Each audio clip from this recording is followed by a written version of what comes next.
Allah itu kalau bikin masalah itu sudah menyiapkan obatnya, itu pasti.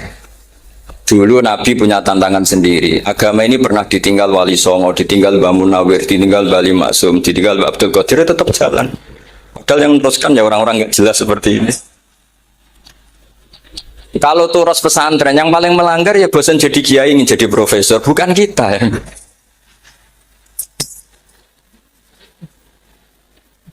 Wah, yang bosan itu tidak kita, yang sudah ganti gelar itu. Tapi kita ya tidak apa-apa. Jadi nggak usah dijaga, terus itu biasa saja. Jadi biasa saja, menurut saya zaman itu biasa saja. Jadi Allah itu kalau bikin masalah itu ya bikin solusinya, itu sudah min sunnatillah. Jadi saya tuh tidak pernah mikir, betul. Saya tuh nggak pernah mikir agama ini nanti kayak apa, enggak. Selain saya tahu Allah yang akan menjaga agama ini, dipikir gak dipikir, memang kalau zaman lebih buruk ketimbang kemarin, itu sudah nasihat Nabi. Ma min yaumin illa ba'dahu syarrun minhu. Nah ini karena materinya sanad, mungkin ini spesifikasi saya. Saya mohon sanad itu ditulis, tapi tidak diimani. Jadi yang ditulis itu hanya sebagai perangkat mudawan. Karena kalau sampean imani itu bahaya, karena nanti tidak hadits tawatur. Makanya kritiknya para ahli hadis terhadap sanadu ahli qiraah, misalnya jenengan dari Gus Najib, dari Mbak Abdul Qadir atau dari Mbak Arwani, kemudian Mbak Munawir, kemudian Syekh Yusuf Ad-Dimyati, terus Syekh Sa'id Antar misalnya sampai Syekh Haruni dan seterusnya. Itu kan hanya menyebut satu orang. Ini harus dicatat. Padahal sanad khususnya Quran itu lafadznya harus mutawatir. Kaifiyatul ada juga harus mutawatir. Jadi harus riwayatu jam'in an jam'in la yumkinu tawatuhum alal kadzib. Makanya kalau ngaji sanad itu harus bersamaan dengan itu kita katakan bahwa menyebut Mbah Munawir itu fardun min afrodil am. Karena kalau enggak berarti sanad kamu menjadi ahadi. Kita tahu kan hadis riwayat ahadi itu masalah. Masalah apa enggak? Masalah, hadis itu yang keren, yang mutawatir. Padahal Quran itu vokal hadis. Makanya saya bilang sanad itu ditulis, tapi tidak usah diimani. Kalau itu tok, ya harus diimani. Kalau itu sebagai jam'un an jam'in, kebetulan tahunya itu lewat grup.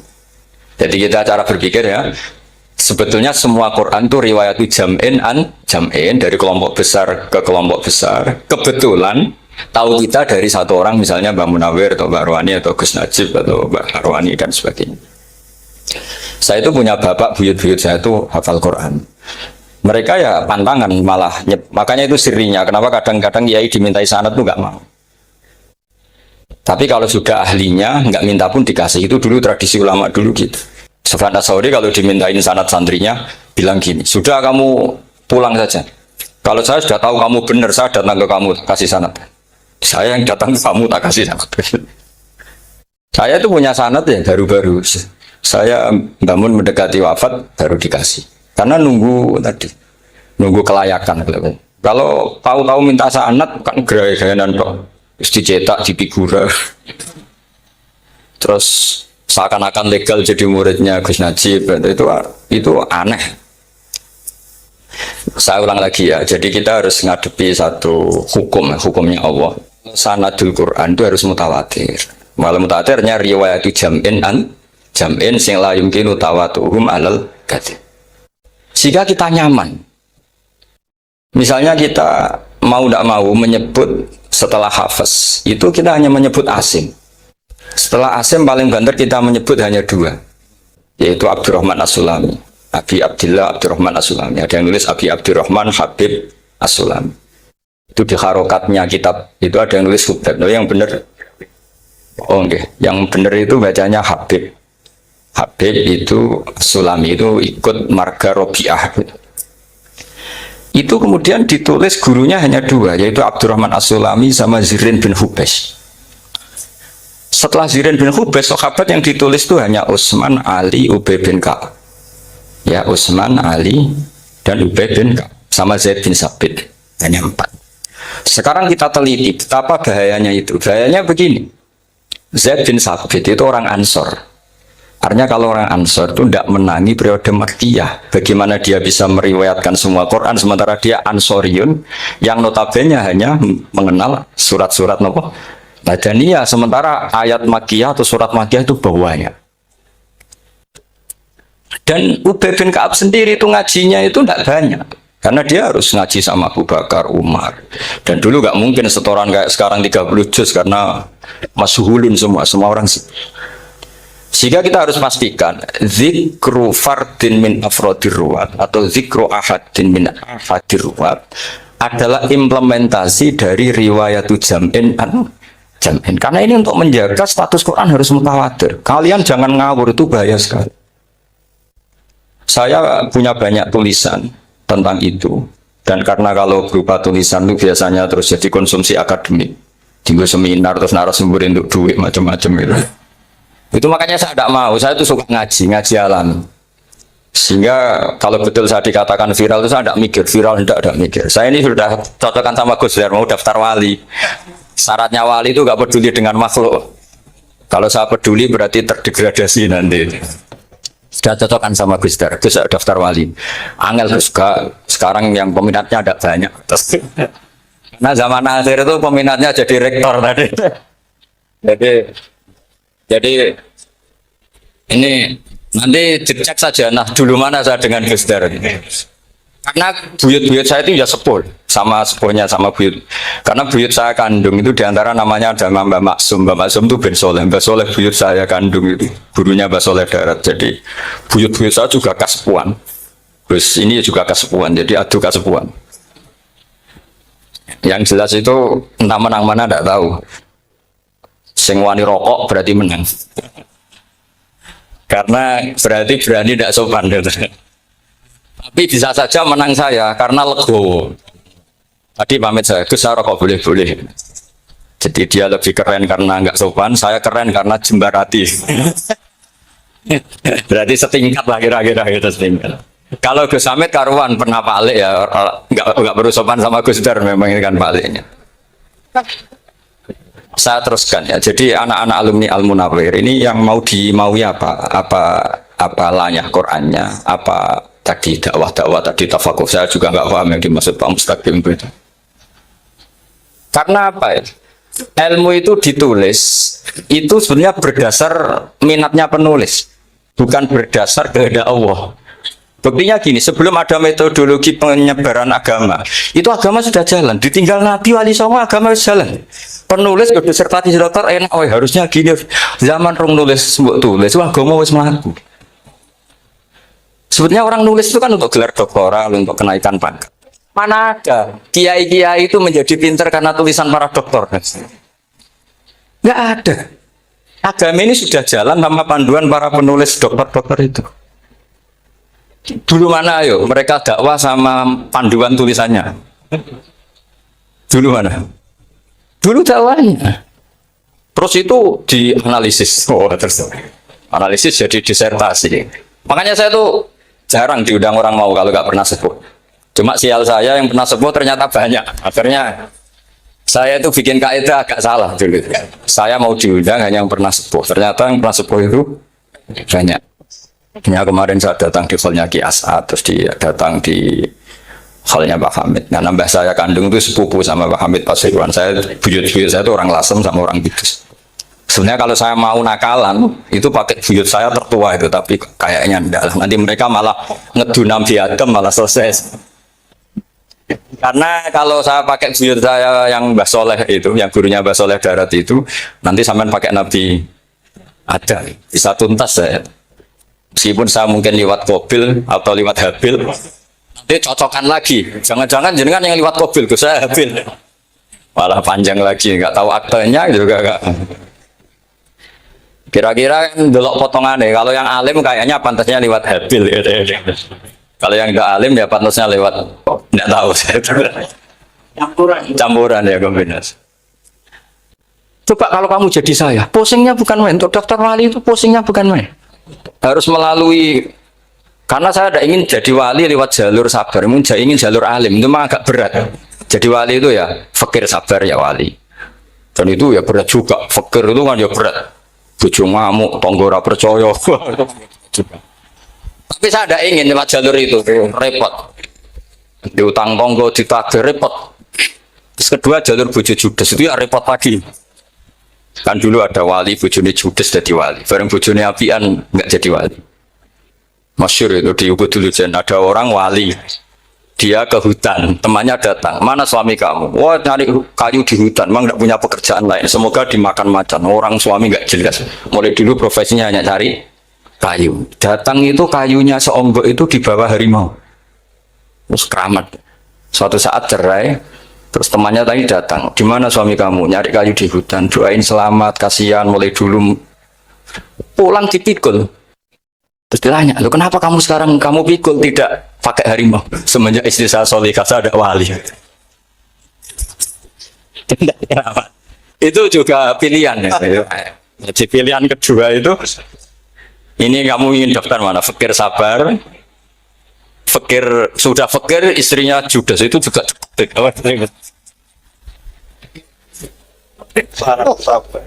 Terus ketiga itu jalur alim. Atau bisa saja alim itu jalur pertama, tapi kan ya harus ngerti sorot, nahwu, iklal. Saya sampai sekarang masih belajar iklal sampai sekarang. Ya gak kebayang kan? Tapi begini ya, Quran itu al-mira fil Quran kufrun ya, atau al-jidal fil Quran kufrun ya, ada dua riwayat. Memperdebatkan Quran itu kafir. Nah awal debat itu karena Quran dianalisis, sehingga karena dianalisis ini sebetulnya yang masuk itu analisisnya apa? Para analis. Bukan hakikatul ilm. Misalnya gini, para dosen atau para peneliti itu harus pernah jadi wali. 2 menit saja, nggak usah lama-lama. Karena grup wali juga gak terima kalau ini jadi wali lama-lama, karena ada aturannya. Kalau dalam istilah Syaikhul Qadir Al-Jilani, fasalab tuhalah, kalau orang wali gak layak, tak bredel katanya gitu. Misalnya begini, ada kiai yang milih zuhud, cuek terhadap perubahan zaman. Sebetulnya orang analis akan bilang itu cuek, tidak peduli dengan sekelilingnya. Tapi di dunia wali, orang cuek itu mutawakil ala Allah. Makanya dalam kitab hikam da'id tadbir, fama qoma bihi ghairuk la tukim bihi nafsa.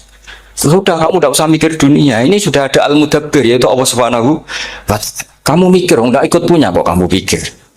Hidayat yang milik Allah, rezeki yang milik Allah, kamu pikir, enggak melok duwe kok pikir. Sehingga ketika dianalisis ini orang yang cuek, antisosial atau tidak punya kesolehan sosial, kalau mereka ngamati orang-orang soleh yang tertutup itu. Padahal ini adalah orang yang dekat Allah. Karena sudah makamnya makam apa? Tajrid. Tapi dianalisis meninggalkan apa? Sosial. Lah yang pro sosial, misalnya yang dosen, yang ceramah di mana-mana, dianggap peduli sosial. Jangan-jangan peduli nasibnya sendiri. Nah, karena ya ada untungnya gitu. Makanya seperti ini kalau nuruti begitu-begitu itu tidak ada selesainya. Maka kita harus ngomong sesuai hakikatul amr. Bahwa anak abdun soro fakhri dimna fakri. Jadi kita ini selalu hambanya Allah. Yang menjadi kebanggaan kita adalah mulazamatul fakr. Bahwa kita selalu butuh Allah. Baik diucapkan maupun tidak. Dan itu ilmunya para wali. Jadi khawatir saya kalau alumni-alumni Al-Munawwir ini menjadi korban analisa para analis yang belum pernah jadi wali. Itu biasanya metodenya Masya Allah. Misalnya metode hafalan cepat. Indonesia itu Islamnya moderat. Terus kita cari dari kelompok 73 ini mana yang moderat. Apalagi Islam Nusantara ini kelompok keberapa lagi kan, terus bingung secara referensi. Nggak apa-apa, kita jadikan hiburan istilah Islam Nusantara, Islam moderat, Islam ekstremis, Islam, jadikan hiburan. Tapi tidak merubah ilmu kita yang mau rusak dari Rasulullah Shallallahu Alaihi Wasallam, yaitu bahwa umat ini hanya terbagi 73. Itu ada riwayat mengatakan 72 masalah, yang satu benar. Tapi ada riwayat kebalikannya, 72 itu benar, yang satu salah. Itu di dunia ilmu hadis diperdebatkan kuat mana riwayat itu. Tapi karena kita ini terlalu mengkonsumsi orang yang nggak ahlinya, ya sudah sepihak tadi, kita hanya menguatkan riwayat yang 72 masalah, yang satu benar. Tapi pertanyaannya, kuat mana dua riwayat itu? Kita yang ahli sunnah itu baca beberapa teks hadis, itu banyak ahli hadis yang mendukung dua-duanya. Nah, padahal logikanya secara ilmu, wal hadis idza tatarraqahul ihtimal saqata anhul istidlal, ya kalau ihtimalnya banyak ya sudah nggak usah dipakai nggak usah dipakai dalil. Tapi kan kita ndak etis ya, karena guru-guru kita juga pakai dalil itu. Tapi sebetulnya di sarah-sarah itu dijelaskan. Apalagi di kitabnya Habib Muhammad bin Abdillah Al-Haddar, mertuanya Habib Zain bin Smith, juga mertuanya Habib Umar Hafid. Beliau termasuk orang yang setuju 72 itu benar, yang satu yang masalah. Ketika ditanya siapa itu Az-Zanadiqah, orang-orang yang zindik. Yang satu kebalikannya, 72 masalah, yang satu benar, siapa itu Ahlu Sunnah wal Jamaah. Nah, kalau kamu mau neliti secara serius, lafaz-lafaz seperti itu polanya sama. Semua ilmu ada pola seperti itu. Misalnya di Quran ada istilah fiyau mingkana migdaruhu khamsina alfasan. Ada istilah lagi ka alfisanatim mimma ta'udun. Itu kan hitungannya beda jauh. Yang satu 1000 tahun, yang satu hanya 50 khamsina alfasana, 50 ribu tahun. Ngitungnya gimana? Ngitungnya gampang saja kalau kita tidak punya tradisi menganalisis. Ketika Abdul bin Abbas ditanya, lalu ke alfasanatin maknanya apa? Khamsina alfasana maknanya apa? Ya yaumun aradahu, wah itu hari yang dikehendaki Allah. Kamu tidak perlu tahu. Memangnya kalau kamu tahu terus mau apa? Itu kan memang satu ilmu. Karena dulu orang itu nggak perlu istighal bima la ya'nihi, tidak perlu sibuk dengan sesuatu yang nggak perlu tahu. Malah orang dulu itu punya jargon wa inna minal ilmi la jahlan. Sebagian ilmu itu jadi bodoh. Misalnya gini, saya tadi kenalan sama Pak Mustaqim, saya tidak akan tanya bapaknya siapa, mbaknya siapa. Karena itu tidak penting bagi saya. Yang penting saya itu nyari ilmu yang menjadikan saya diridani Allah. Sehingga orang dulu itu kalau kenalan itu nggak pernah tanya. Karena dianggap nggak penting. Itu makam sama, kamu tahu 100 tahun itu apa, atau 50 tahun itu apa, 1000 tahun apa, itu tidak penting, Dr. Abdul bin Abbas. Wasal amma yurdika, kamu tanya apa yang menjadi ridhonya Allah Ta'ala. Sehingga ketika orang dulu cuek, mau kenalan kok tidak ditanya bapaknya asalnya mana. Mereka itu apa ya? Konsisten dengan konstitusi min husni islamil mar'i tarkuhu malaini. Tapi para analis, wah ini tidak familiar, kenalan kok dingin-dingin saja. Orangnya dingin, pasif. Ini tidak pasif, ini tarku malah yakni. Jadi gak sambung memang calon wali sama calon rektor itu tidak sambung. Jadi memang nggak sambung, cara berpikirnya beda. Makanya saya mohon ini apa ya? Ya itu tadi saya sudah cocokkan sama Gus Dar. Jadi kalau kamu daftar ya monggo. Nanti saya tidak tahu yang nanti jadi ketua saya Pak Gus Dar, tidak tahu saya. Jadi, ya saya teruskan ya tentang sanad ya, karena ini yang ditulis di materi ini sanad. Saya mohon sekali, sanad itu kamu yakini sebagai fardun min afrodi dzalikal jam'i. Karena sekali kamu punya sanad ahad itu merusak Quran. Karena hadis ahadis saja masalah, apalagi Quran. Dan Quran definisinya adalah lafadz sing mangkul ilaina bit tawatur. Ada kata apa? Bit tawatur. Makanya saya itu kalau nulis ya minhum ya. Jadi harus ditambahi minhum. Di antara sahabat yang diambil tadi Abdurrahman As-Sulami sama Zirin bin Hubbas adalah Ali, Utsman, bin Ka'ab, Zaid bin Sabit. Tapi itu mesti ada yang hilang banyak. Saya hitung saja secara logika ya. Dan ini pasti benar, nggak mungkin benar, tapi pasti benar. Ada ayat sing nazalat fi Abi Bakrin. Tentu Abi Bakar lebih tahu. Kayak masalah hijrah. Jelas la tahzan isqala li sahibihi la tahzan innallaha ma'ana. Ada ayat yang jelas tentang Aisyah kayak hadisul ifki.